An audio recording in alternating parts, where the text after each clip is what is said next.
Do some fool with people news. So I'm not an attorney nor claim to be an attorney. So take everything with a grain of salt. I, per se, never look straight forward, always look around me, for the outside forces of any nature may cause harm upon I. And I want to be able to protect myself by any means necessary, which is my God-given rights. So this is a little video of a guy that does court watching, alright?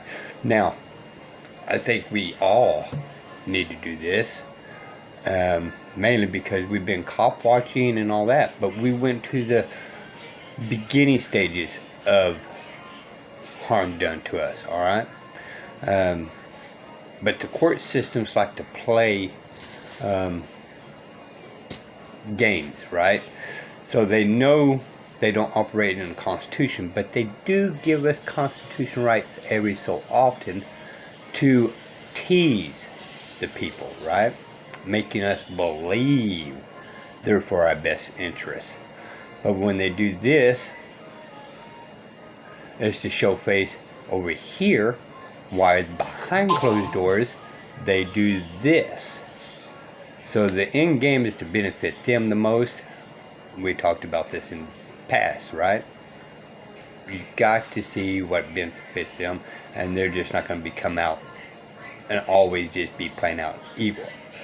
But the most evil judges there is anything that's got to do with family court. That is the most corrupt and bluntly honest judges about saying they are crooked.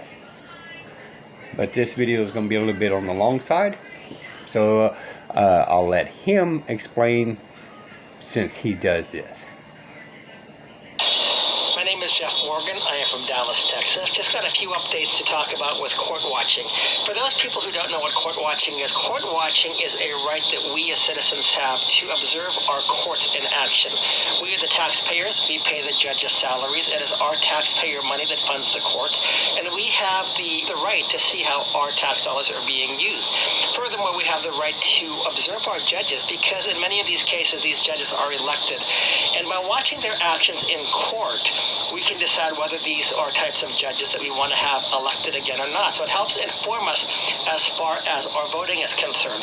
But a third very important point is this, is that when we watch the courts, we are the check on the judiciary. We have three branches of government, and theoretically, each branch is supposed to be a check against the other two branches. But when it comes right down to it, in many cases, it just does not work out that way. Why is that? Because often the legislature is composed of attorneys. Attorneys argue in front of the judicial branch. You have judges that are there that are attorneys, but you also have with the legislature, you have a lot of attorneys. So the separation of powers really exists when you have attorneys overseeing attorneys. Attorneys in the legislative branch watching over the attorneys in the judicial branch. And it's even worse when, in a case like in Texas, we have a governor who is also an attorney. So we have a governor attorney with the legislative attorneys overseeing the judicial attorneys and the attorneys in the courts. It does not work.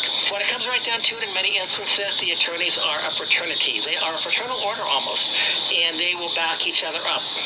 An attorney who was a legislator today may be kicked out of a job next election, may be going back into his or her work as an attorney, and does not want to be responsible for creating laws that would not benefit them in private life.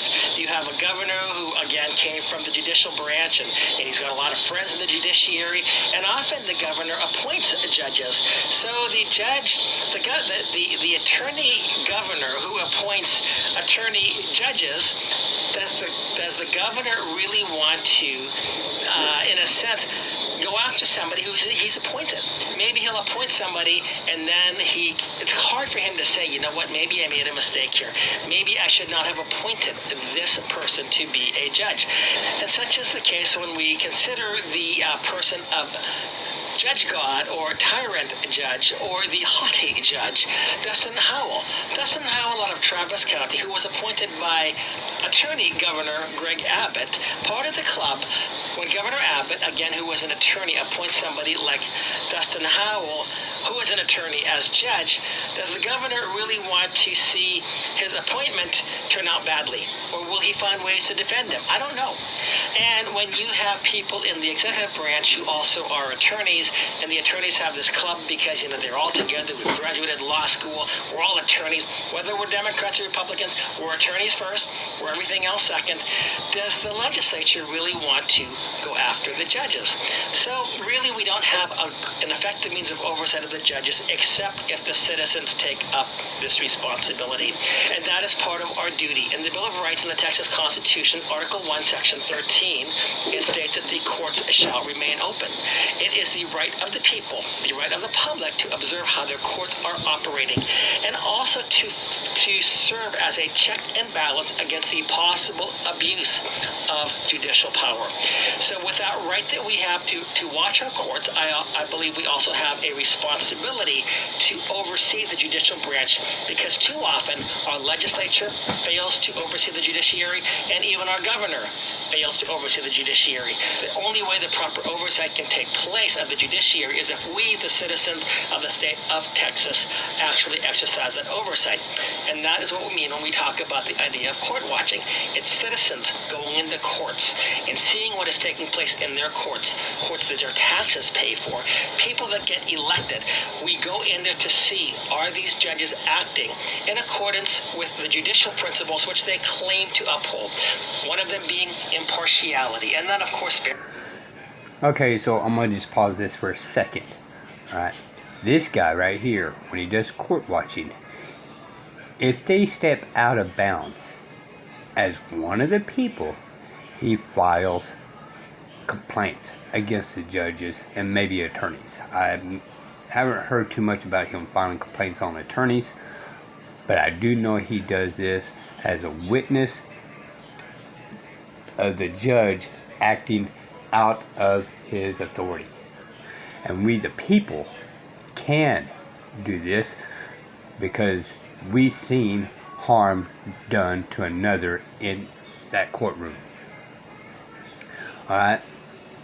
And there's a couple of videos, if you ever do that, he kind of goes through there a little bit and shows what he does about filing these complaints. Now remember, y'all, we talked about this. They're kind of tight nuts. Alright? It's not going to go nowhere. So you're going to have to recognize that.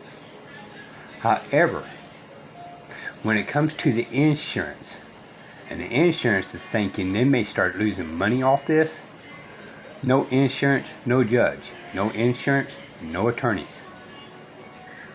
Okay? And upholding law, all of these various things. There are certain canons that judges need to adhere to, and if not, we should file a complaint against them, because the judiciary is, as they would like to say, the fine black line which keeps our society a civil society.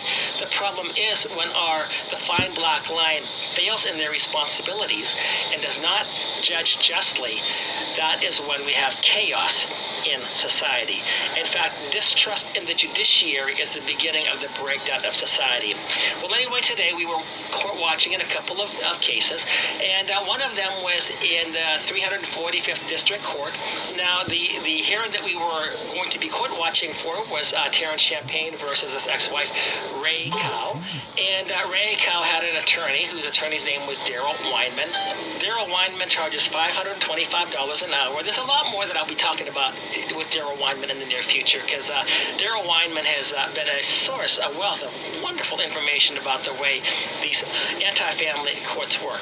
Anyway, it turned out today that Judge Jan Sophia was talking about the case with Terrence Champagne and Ray Cow, and she and Daryl Weinman, the family law attorney extraordinaire, right? For $525 an hour, it's got to be an extraordinaire family law attorney. Well, anyway, she made the comment that she thought that the judge could wrap things up in 20 minutes. The judge basically turned around and said, you may be overestimating my ability, but I can control the court, and I believe believe that that's probably pretty fair. Well, all of a sudden it appeared, based on Judge Jen's testimony to the court, that perhaps she already had a predetermined outcome in mind for the hearing, and that she could not be impartial because she wanted to wrap it up in 20 minutes. So there was a person who also filed a motion to have her recused from the case as well. Lo and behold, Judge Jen, who was going to hear the case today, cannot hear the case because she also may be recused. But that was not the only case that we actually dealt with earlier today. There's another friend of mine in a court in Tarrant County. He was supposed to be appearing before Judge David Evans, and this again was for a recusal of a very corrupt and unjust judge, Graham Kiesenberry, the judge that threatened me, the judge that has threatened other people, the judge that thinks that he is a lot to himself. Actually, a lot of them do, but Judge Graham Kiesenberry is particularly corrupt and particularly bad. Well, anyway, Judge David Evans was going to have a phone hearing today, but he provided no phone number. Now, that's very interesting because on these hearings, you are supposed to make sure that the public has a reasonable notice and access to the hearings. So I got up this morning and I sent an email to the court administrator, and I also called, and I copied a few people on the email, and another person also emailed.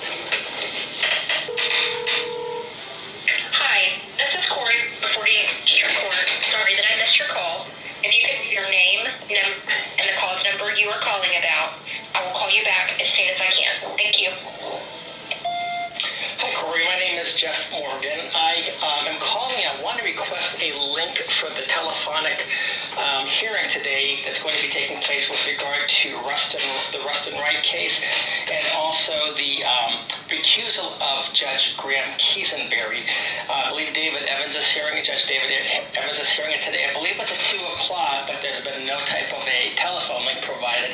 I wanted to call in because I've actually have witnessed the case in person. I've been there on numerous occasions over the last 2 years, and I know that the Constitution says that the court shall remain open, and Judge Ward Ferguson has talked about public access to these hearings. So I'm going to send you an email as well, but if you could send me the telephonic link, either you can text me at this number right here, or actually I'll send the email to you, and if you can just send me the number at the email, I'll make sure that the other people who also want to tune in for the hearing can do so as well. Thank you so much. I appreciate it. Thank you, Corey. Again, my name is Jeff Morgan from Dallas, Texas. I will be sending an email in just a moment to you. Thank you so much. Bye. Lo and behold, the hearing got canceled. See, it looked like Judge David Evans wanted to let this one slide beneath the public viewing. And once we started to say, where is the link that we can also either call in or have access to it, Judge David Evans had to reschedule the hearing to September the 9th and make it an in-person hearing.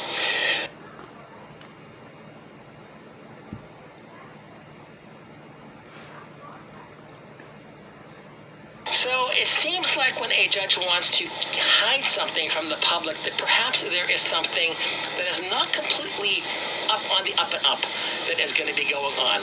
So there's going to be some of us that will be going out to this hearing to witness what Judge David Evans is going to do.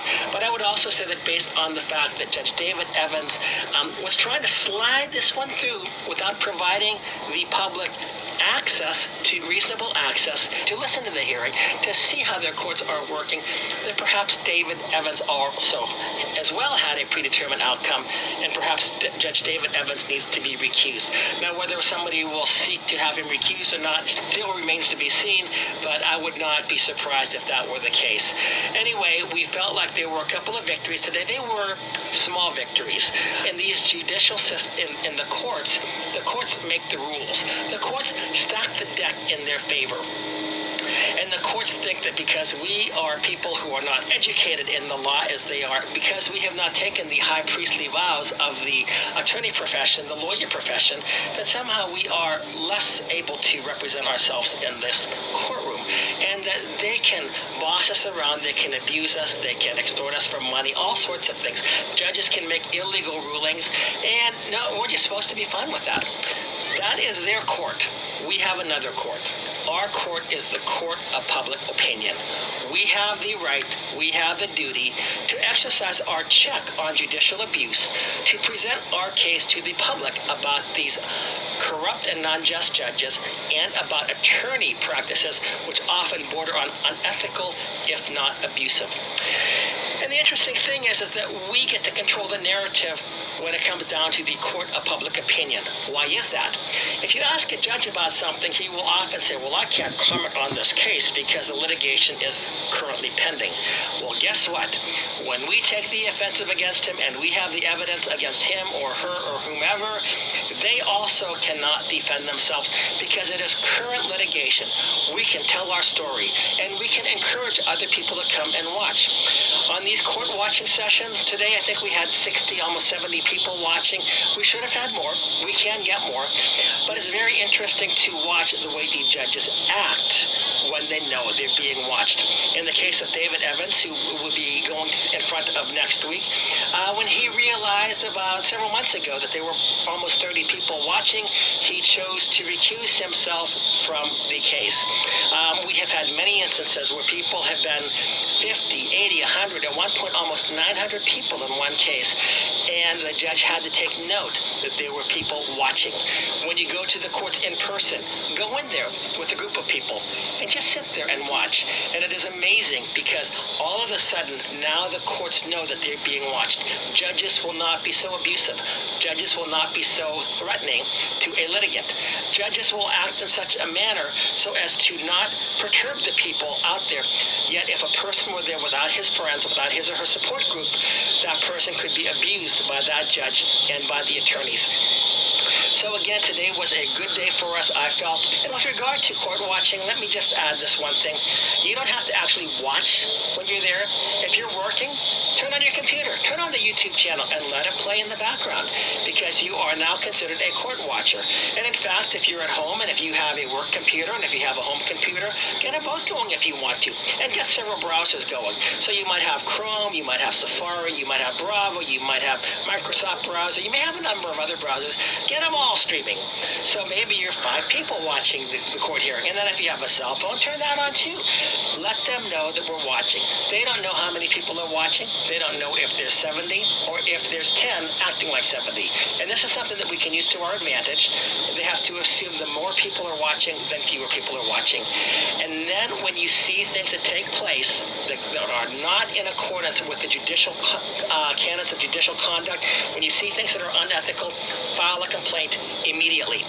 Go to the State Commission on Judicial Conduct. For last year, I believe the total of complaints was about 1,700 complaints against judges. We should see that number double this upcoming year. It should go from 1,700 to 3,400. Why? Because there are many people that are not filing complaints against these judges. And if you have a judge in which 10, 15, 20 people file a complaint against the judge, we would hope that the State Commission on Judicial Conduct, the body that tends to not do much of anything, would actually start to take a look at this. And then if you file motions against these judges, as happened today, you never know what's going to happen. Anyway, it's a way to fight back. I encourage you all, if you are not a court watcher, to hook up with a group. One final thing. These judges tell you that, we do not allow you to video record our proceedings. Number one, I don't think that they have that authority to do so. And the reason I say that is this, because if you look throughout the courts in Texas, there are courts that actually do live stream and do keep the video up online. There are some courts that say do not record, that's their warning. There are some judges who say you cannot record. All of these various things up there, but there are many other judges who say come and watch the courts. These are your courts. So there's inconsistencies among the judges in the courts right now. Also, the Texas Supreme Court. The Texas Supreme Court broadcasts their hearings live and they leave them archived. So if the Texas Supreme Court can do that, why do these family courts think that they can actually order people not to video record? And one guy said, I'm going to be recording all right, and I'm going to put my name and my address and my contact information. He's in a different state. What kind of jurisdiction do they have over him? And he knows the case law is on his side, and he wants them to come after him. If you want to record, I think the case law is on your side. At the very least, I don't think that it's been and determine. And I think there's a lot of educational things you can learn by watching these courts. For example, today I watched several different, I watched a couple of things, just a little bit, and I saw how one attorney was questioning another attorney over attorney fees. So this is an educational process that you should know. You should be able to say, okay, this attorney used this case law against this attorney's exorbitant attorney fees. So learn that, research that. Look at these court cases as it can be a free legal education to you. You may not like what you see sometimes because there's a lot of sketchy things that happen in these courts. There are a number of cases where injustice takes place due to a procedural issue. You need to watch these things. You need to hold your courts accountable. And these attorneys that think that somehow they are God attorneys as well, I'll call them out too.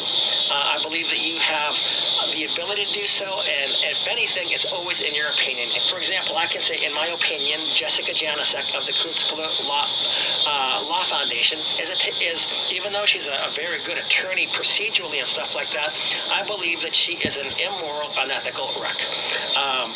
So that's my opinion. I believe that the Kunstfuller Law Firm, which is a very powerful law firm in the state of Texas, I believe that they are also amoral at the very best.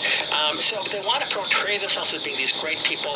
I think we need to actually expose them for what they are. Many of them just want to abuse you, want to rob your finances, enrich themselves. If you get an opportunity, watch the YouTube hearings. And once they get away with these YouTube hearings, go in person and watch it, because you actually have the right, and I believe the responsibility, to provide oversight for these courts so that they are not abusive. Because our governor won't do so, and our legislature won't do so. Many of them already are attorneys. Attorneys are not speaking out against attorneys. So you as a public, you as an individual, you may not be an attorney, you may barely have a high school education, whatever, you have the right, you have the responsibility to watch your courts and to file complaints against these people for misconduct and for unethical practices and for abuse. One of the most famous things they actually do, y'all, is when you don't make a plea, that the judge orders a plea, but the judge has no authority to enter the plea for you. They have to set another court date and try to get some type of plea from you. However, the plea is a catch-all, right? Because you're supposed to be presumed innocent. So there is already a plea there. You're innocent until proven guilty. Okay? So these judges has been acting in dishonor this whole entire time, and because of lack of the knowledge of the people, they keep getting by with it. So even when people challenge the jurisdiction of the courts and this, right, or don't enter the plea's already there. It's called innocent until proven guilty. So why do you need to enter a plea? But then the judge turns around and enters the plea for you, so he acts like an attorney on the attorney's behalf to get you in jurisdiction, which is not even a lawful jurisdiction, because you never entered any type of plea, or they never actually give you the direct jurisdiction. So I just wanted to add that in there. Anyway, that's it right now. Like I said, today was a good day, and we'll talk with you again later on. Thanks so much. Bye. All right, so there we go. Check out his website, okay? And when you guys have like time off or anything, it probably wouldn't hurt to be a witness to what is going on in court. These cops get by with things because of attorneys and judges, right? But they also know that they're being filmed. So when they're being filmed, like these cop watchers, right? Then the judges and attorneys kind of change their dynamics, right? They want to make sure that people recognize that judges and attorneys are acting in the best interest, but they're acting. They're called actors, okay? But how many people that go through the same thing as cop watchers without filming them, that actually has to go through the process and innocent people actually do go to jail. Note, one more time, as soon as you are arrested, you have the right and demand to see an administrative judge before going to jail, and they must do it within timely manner. Now, they give 48 hours, but they take that 48 hours. That's how you spend the weekend in jail. But they're doing it unlawfully because there's always judges on hand, on call, 24 hours a day. The reason why they said as quick as possible is because they may not have a judge handy in the middle of town or in the middle between towns. Right now they got to figure out which jurisdiction they're in and all that kind of stuff. And maybe the judge is sick or something like that. But at 3 o'clock in the morning, they're to wake up that judge before you go to jail. So, and when I get a chance, I'll give you a case law on that, right? And now you know I don't believe in it. However, if it's there, use it against them. Never for you, but against them. Alright, this is Diesel with the People News. Bye, y'all.